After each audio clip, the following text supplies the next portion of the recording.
Om Jananim Saradam Devim Ramakrishnam Jagadgurum Padapadme Tayo Shritva Pranamami Muhurmuhu. When we look at the lives of Sri Ramakrishna, Swami Vivekananda, and the Holy Mother, Ma Sharada, the first thing that strikes us about the Holy Mother's life is how ordinary it was. It was extraordinarily ordinary. Just like our lives of the rest of us. And sometimes I think, what would Ramakrishna have done if he were asked to do what the Holy Mother did? Look after a mad aunt and feed the women in the house, and the devotees were coming, and look after the monks and a bunch of greedy brothers and relatives, and the affairs of our own family, the affairs of the growing Ramakrishna order of monks, devotees, and so on and so forth. I think he would have flown into Samadhi immediately. He wouldn't have done any of it. He would have gone into Samadhi. And if Vivekananda had been asked to do that, instead of going all over the world and preaching Vedanta, go and stay in a remote village in Bengal and look after a bunch of extremely troublesome relatives and cut vegetables and look after the cows in the cow shed, and then all of that. I think he would have made good on his promise. He always said that I want to go and meditate in a Himalayan cave. He would have run off to a Himalayan cave. But the Holy Mother did all that. And I think one reason is that among all of them, she was the one who played a role which was exactly like our lives.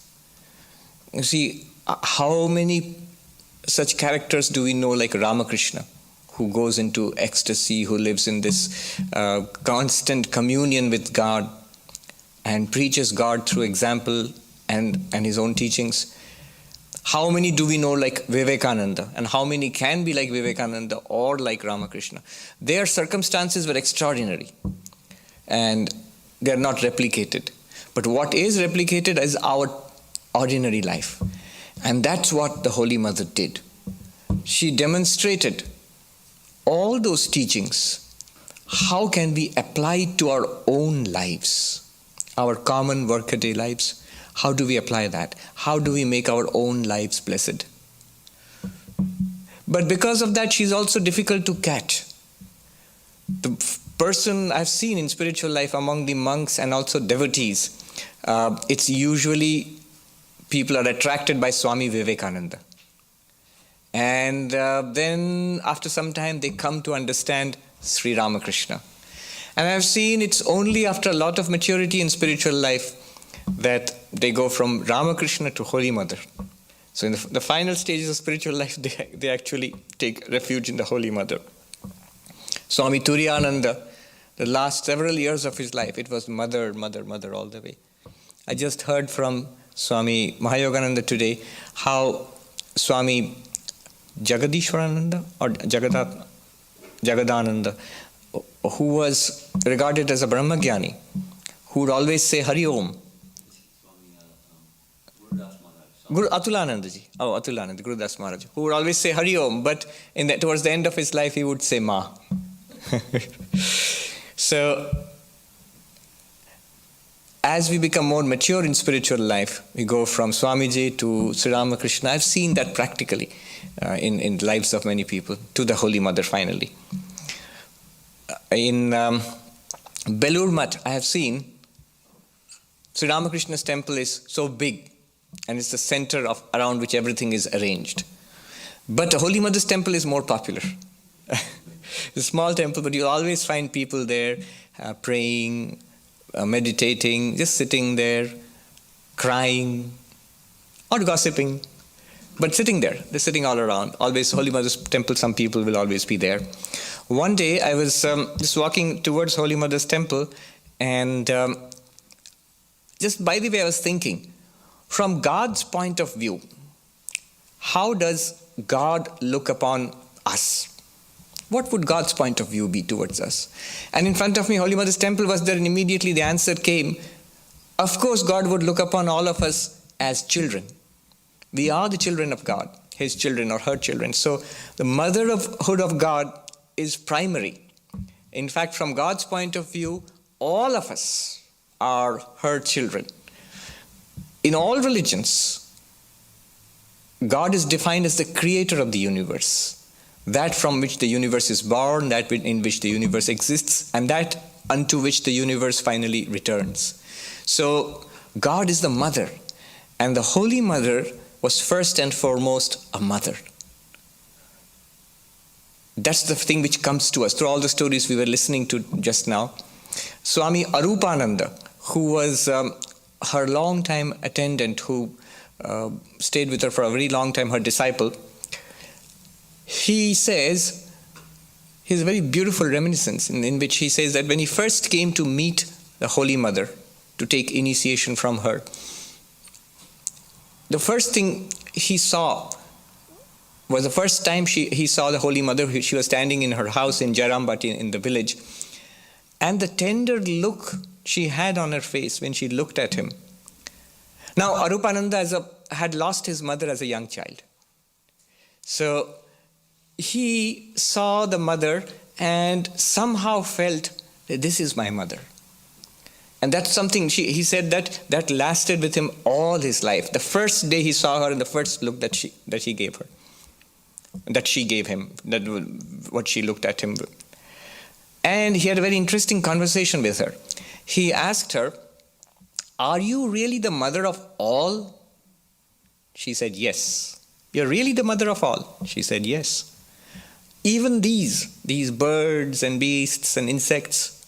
She said, "Yes, even these." And then he asked that, "If they are your children, why do they suffer so much?"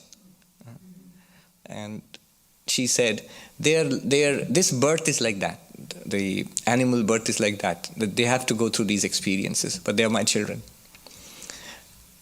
And it was practically so. In the household, whether it is the cows or the cat or the parrot, they all felt that the Holy Mother loved them. They responded to her in a special way. There was a cat, and the cat was mischievous. It would go around and stealing food here and there and create a lot of mischief in the household. But it found protection at the feet of the Holy Mother. And when anybody would be angry with the cat, somebody's coming to beat the cat or something, she would protect the cat. And she said, it's the nature of the cat. Where will it get food? That's why it steals food. You should feed the cat so that it won't steal food. Now, once one monk who was tired of the cat's mischief actually hit the cat, beat up the cat, and the Holy Mother was so hurt. She said, "Don't beat it. Feed it so that it won't steal food." And to make sure that the monk would not beat the cat in her absence, she said, "I live in that cat. I am there." I think she made sure forever that nobody would touch the cat again. But what's interesting, this is the story which has been repeated so many times, but there's a side to this story which is really very touching.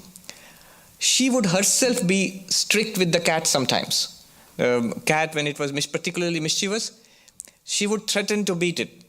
She would do like that. "I'm going to beat you." And the cat's reaction was very interesting. The cat would be sitting at her feet and looking up at her, and when she would threaten to beat the cat would, with the big eyes staring at her, would crawl even closer to her feet. Somehow I think the cat represents all of us. Yes, she was the mother for everybody. She never refused anybody. And she protected everybody.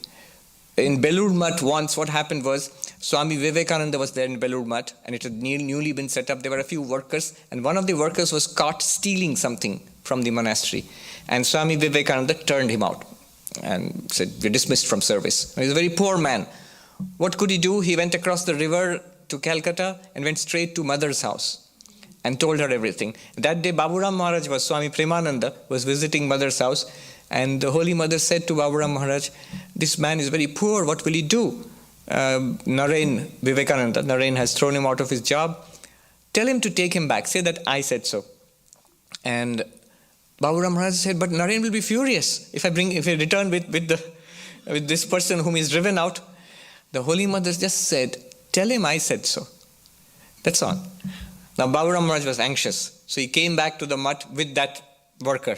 And as he was entering the gate, whom would he see but Swami Vivekananda? Vivekananda saw them and said, look what Baburam has done. He's got that fellow back again. And Baburam Maharaj said, but the Holy Mother said, he went to the Holy Mother, and Holy Mother said, we should take him back. And the man was scared of Vivekananda, of course, but Vivekananda burst out laughing and he said, oh, you went straight to the High Court. Now I can't do anything. So he was taken back. She didn't refuse anybody. One day, somebody, one of our close women devotees, attendants, said, we have seen Sri Ramakrishna and we are seeing you. I think Sri Ramakrishna loved us more than you do. And he loved the devotees more than you do. And the Holy Mother said, what is there to be wondered at? Sri Ramakrishna selected his disciples so carefully. He would accept only a few, and that too after so many tests. And for me, she said, for me, he has sent me a queue of ants. All the giants he took. And for me, there are these ants. Truly, she never refused anybody. The main form of her showing her grace was initiating, giving mantra diksha, transmitting spiritual power to people. She was Jnanadayini, the giver of spiritual knowledge and liberation. Now there were these three devotees whom Swami Brahmananda in Belur Math refused to initiate. And he said, you can go to the Holy Mother in Jairamati. If she wants, she can initiate you, but I can't initiate you. Maybe their karma was so bad. You see, the enlightened masters take upon themselves the karma of the devotees. And it depletes their spiritual power. And it hurts them also. They get various kinds of diseases of the body. Holy Mother said that Sri Ramakrishna never committed a sin in his life, and yet he suffered from cancer and terrible pain because it's a kind of vicarious atonement, where he took upon himself the sins of the devotees and spared them the suffering that was their due and gave them a boost in spiritual life. It's not just for sparing us the suffering, it frees us up for spiritual life. One effect of bad karma is we do not make progress in spiritual life. It's one of the signs of bad karma. So an enlightened master, and of course somebody like the Holy Mother or Sri Ramakrishna could do that. That's why Swami Brahmananda refused. He could see what was in store for those three devotees. When those three devotees came, somebody told the Holy Mother, 3 persons have come. They have been sent by Swami Brahmananda for initiation. And the Holy Mother saw them and she said, she refused. She refused. And they were shocked. And the Holy Mother said to the others, children, a son sends good things to his mother from when he goes abroad or somewhere else. They get good presents and send it. And look what Rakhal has sent me. This is what he sends me. But when the devotees heard about this, they were sitting outside. They were sitting there and weeping. They asked again, she turned them down. 3rd time she agreed. And she initiated them.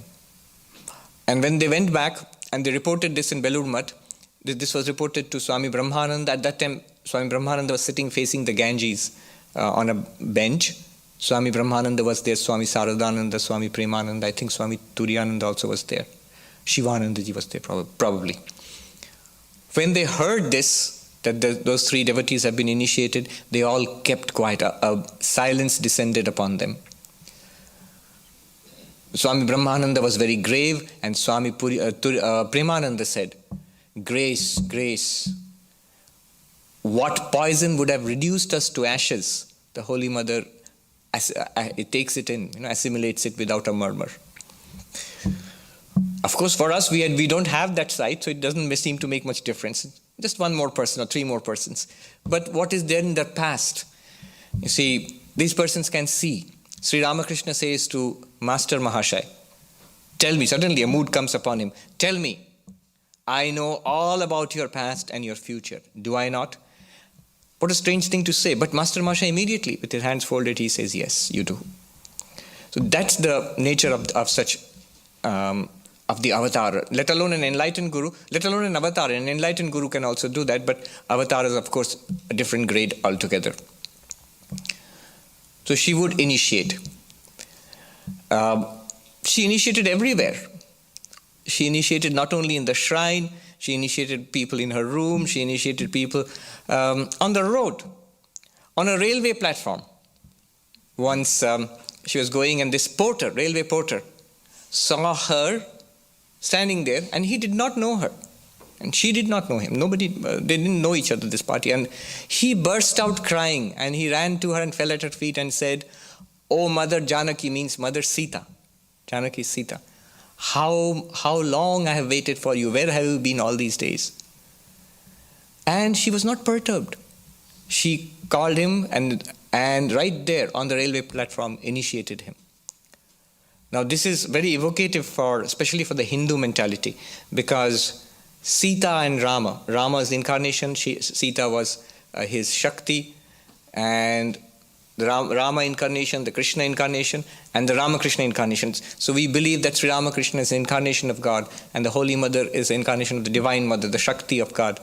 So when this poor, uneducated, probably illiterate porter, who does not know her, just looks at her and says, "You are my Mother Sita, my Mother Janaki," you can see what kind of resonance it sets up. So she initiated everywhere.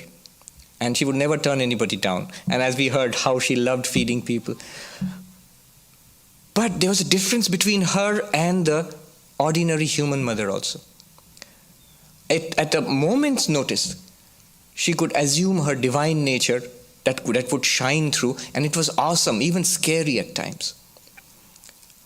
For example, same Swami Arupananda. He was a monk, an attendant of the Holy Mother, and once he was helping to construct the Holy Mother's house, new cottage in Jairambati. And the Holy Mother's brothers, the relatives, some of them were pretty greedy. They were poor and they were also greedy. They knew that these rich people from Calcutta come to our sister and they give money to our sister, so they would always go to her for money. And they kept on pestering Swami Arupananda that you're making all these improvements to the house. Why don't you do something for us or give us this amount of money or that amount of money? And then finally he got disgusted. And he thought, I've come to be a monk. What is all this?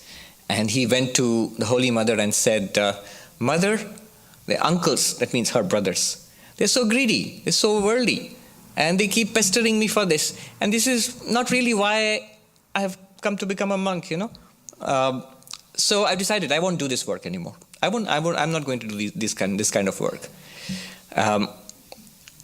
And he thought maybe the Holy Mother would maybe encourage him or do something about it.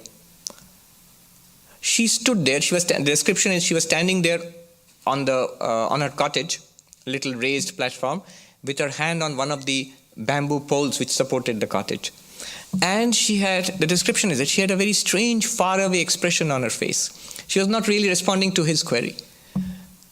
You won't work. You won't do my work. Don't do the work. If you don't want to do it, don't do it.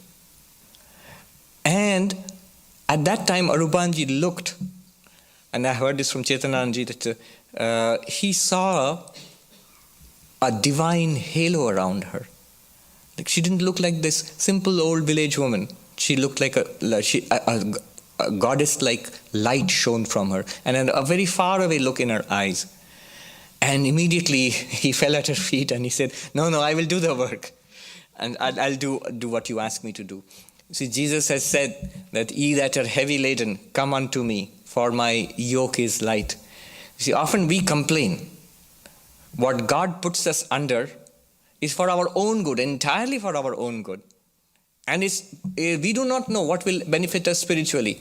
The Lord knows what will benefit us spiritually. The Holy Mother knows what will benefit us spiritually. So she makes us do exactly what is necessary for her, entirely for our own benefit. But we complain. We do not understand. Once a devotee who had taken initiation from her kept on complaining, I'm making no progress in spiritual life. I'm repeating the mantra, but no progress. When will I have a vision of the master? And she kept on encouraging him once, twice, thrice. And one day he came, and as usual he was complaining. I don't make any progress in spiritual life. Look, I'll return your mantra. I'm going to give your mantra back. And she, of course, said, what are you saying, my son? She said, no, I'll return your mantra. I don't want to do this anymore. I'll return your mantra.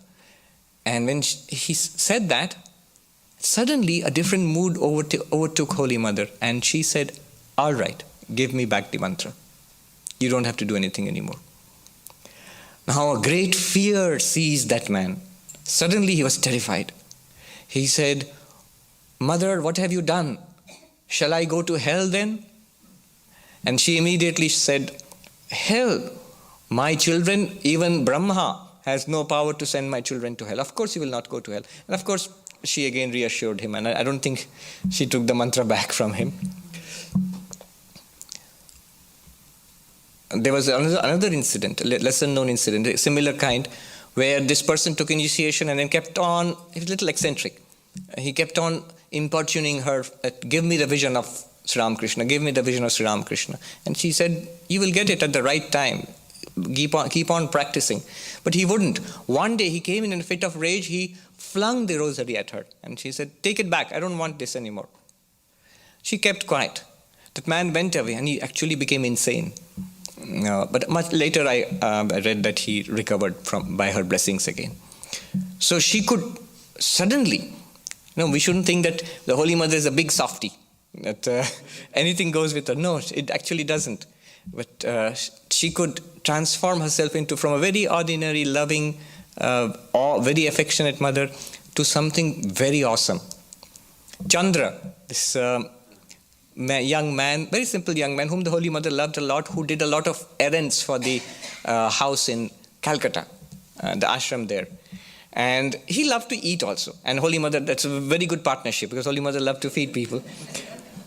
And so he would go up to her and ask for prasad, and she would give him a lot of prasad, offered food.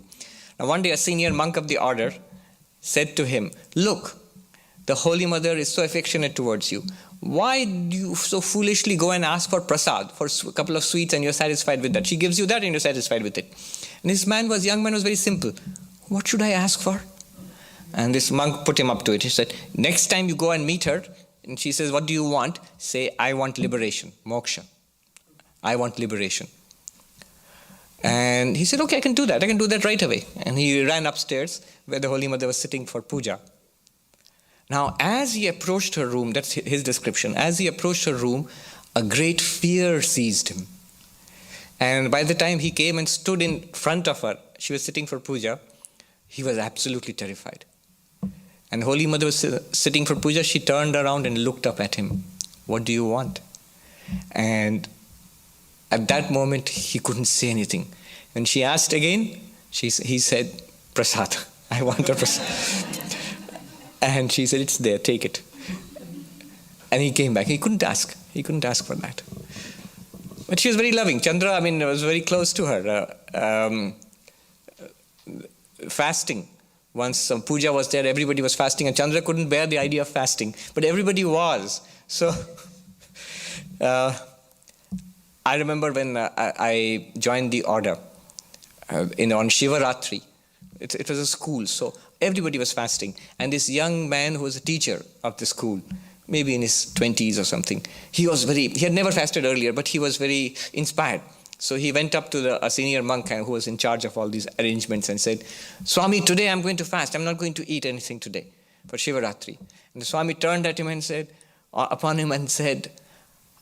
aren't you ashamed? All those little boys are fasting and you're asking that I'm going to fast. So Chandra was very troubled. And Holy Mother knew this. The Holy Mother called him and said, why don't you eat? Here is some prasad is there, you eat. And then Chandra said, I've been fasting all day with great difficulty. Now if I eat, all the merits of the fasting will be lost. And the mother smiled and said, I am fasting and all those merits will be yours. So you can eat, no problem. and he actually ate. The Holy Mother transmitted power through Diksha. She used to say that Sri Ramakrishna has said to me that all those who come to you, I shall come for them in the last hour of their life, at the end of their lives, at the point of death, I shall come for them and take them, I shall lift them up. And she would assure them, if not in this life, but at the end of this life, you will all have the vision of God. She would tell many of them that this is your last life. Do whatever you will. But she would say that if you want to enjoy spiritual life, if you want to actually feel the joy of spiritual life, if you want to feel ecstatic love for God, then you have to do spiritual practices. You have to do spiritual practices. But otherwise, you've taken initiation from me and it's done. So at the end of your life, Sri Ramakrishna will come. Often she said, this is the end for you, this is the last life. Swami Nikhilananda once asked, though it's not exactly what it means, not that everybody it'll be last life for everybody. Swami Nikhilananda once asked Swami Saradananda, what did the Holy Mother mean that those who take initiation from her, this is their last life? So is it everybody, all of them, is it their last life? He himself had taken initiation from her, Swami Nikhilananda. And he tells the story in a very funny way. I think it's Swami Brahmananda or somebody told him to take initiation from the Holy Mother. And he said, who is Holy Mother? And he got a big scolding from her. At that time she was not well known and it was actually deliberately kept very low-key and secret. So he asked Swami Saradananda, what does it mean that the last life? Will it really be the last life? Not many of them are not really all that spiritual or highly spiritually attained. And Swami Saradananda told him that in many cases, yes, it is their last life. In many cases, in some other cases, it is not their last life, but very soon, in one or more life, they will be liberated. Whereas in the case of all others, there is no saying when it will happen. It may take many, many lives more. The Holy Mother, in fact, she herself said the importance of spiritual practices to her own disciples. She said that those who do spiritual practices, they get to eat first. That means they get liberated. The food stocks are there. If you go and cook, you get to eat. If you waste the entire day playing around and you do not cook, then you will not eat for a long time till evening. And she says this is exactly what it is. Those who do spiritual practices, those who practice the mantra, they will get liberation. They will get the joy of spiritual life in this very life. And she made it even more clear. She said the criterion is desirelessness. She asked somebody, if you pray to the master, Sri Ramakrishna, what would you pray for? And that person said, well, whatever they had read in books. I pray for discrimination, vivek, I pray for dispassion, vairagya. And she said, Holy Mother said to them, no. Somebody like Naren, Vivekananda could ask for such things. You ask for desirelessness, nirvashana. He said, those who are desireless, who give up all desire for the world, right now they will get the vision of God. Right now. Without desire, if desire is there, then many more births will be there. Without desires, you get liberation right away. It's very interesting that this very doctrine, in simple words, she would express something very deep.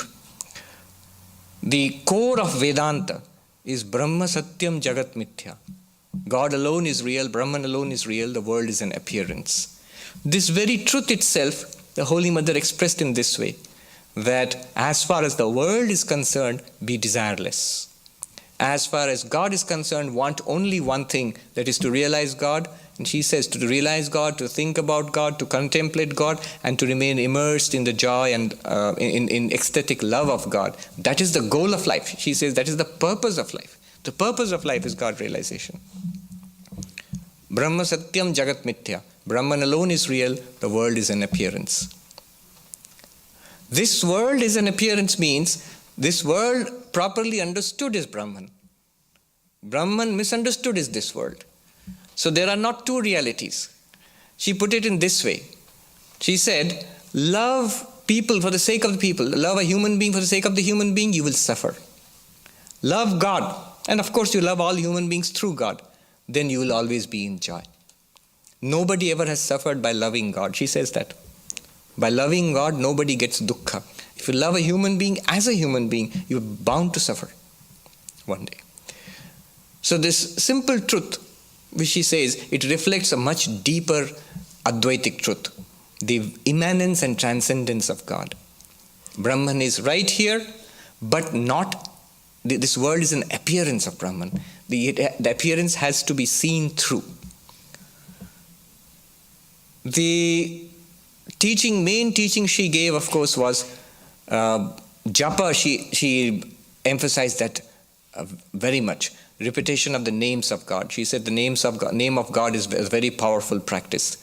She said, just as winds drive away clouds, the wind drives away clouds, in the same way, repeating the name of God drives away the clouds of worldliness from our mind. You see, we often feel that we are not ready for spirituality. We are too worldly, or maybe we have desires, or we are guilty of some things that we do in life. It's like a person who is feeling very cold and is thinking that, let me become warm and then I'll go near the fire. I'm not warm enough to go near the fire. Fire is so warm and I'm so cold. It's just the other way around. If I feel cold, I should go near the fire. In the same way, the name of God is that which gives us spiritual warmth in our lives. And she gave so many instructions, very practical instructions. She said, just like the ticking, the hands of a clock, a ticking clock, in that quiet, rhythmic, regular way, you should repeat the mantra. Such a powerful little example, which you cannot forget, like the ticking of a clock. When people would come and complain, worldly problems, or that we have not realized God, or whatever, she said, I can't bear it anymore. They keep coming and complaining, but they don't do anything. And she said, let them repeat the mantra, wait for it, 20,000 times a day. 15 or 20,000 times a day. She repeated her mantra 100,000 times a day. Let them repeat the mantra 15 or 20,000 times a day. And then let them come and see. And they say that they don't get peace of mind. Let them repeat it. They repeat the mantra and let me see how they do not get peace of mind. They will get peace of mind. In the midst of all her troubles, she demonstrated that. Sri Ramakrishna and she herself, she said once, very interesting thing she would say, like a spiritual practice. She said, if you contemplate upon Sri Ramakrishna, how, though he himself was sinless, took upon himself the sins of others and suffered pain for their sake, and in the midst of that pain, she says, while suffering pain by taking up the sins of others, he, for not one moment, was he away from or was he disconnected from the bliss of God, bliss of divine communion. Always he was immersed in the bliss of divine communion in the midst of a life where he suffered for the sake of others. And she says, if you think about this, your mind will be purified. Chitta Shuddhi will come if you think about Sri Ramakrishna taking upon himself the sufferings of others, and yet in the midst of that suffering remaining completely immersed in divine bliss. She herself was like that.